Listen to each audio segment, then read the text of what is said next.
Hello বন্ধুগণ, সকালবেলায় বাপের কাছে গাল খেয়ে আর মায়ের হাতে ঝাঁটা খেয়ে রেডি হয়ে গেছি এক জায়গায় যাবো বলে।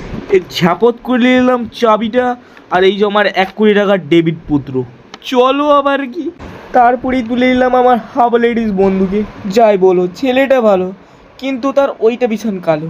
কিছু মনে করিস না বন্ধু, কন্টেন্টের জন্য বলতে হয়েছে বুঝলি। হ্যাঁ, রাস্তায় যেতে যেতে ভাবছিলাম কেন পড়ছি না আমার জীবনে একটা মেয়ে। এত সুন্দর হ্যান্ডসাম আমার মুখটা, কেন পড়ছি না?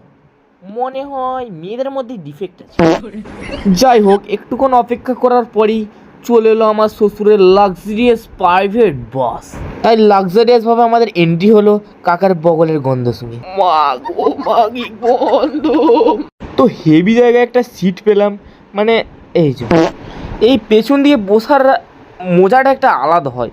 মানে দোলে দোলে যেতে হয়, হৃৎপিণ্ড যকৃতের জায়গায়, যকৃৎ পাকস্থলীর জায়গায়, মানে একটা মিক্সিং ব্যাপার হয়ে যায়। আমার তো হেভি লাগে, তাই দোলে দোলেই চলে গেলাম।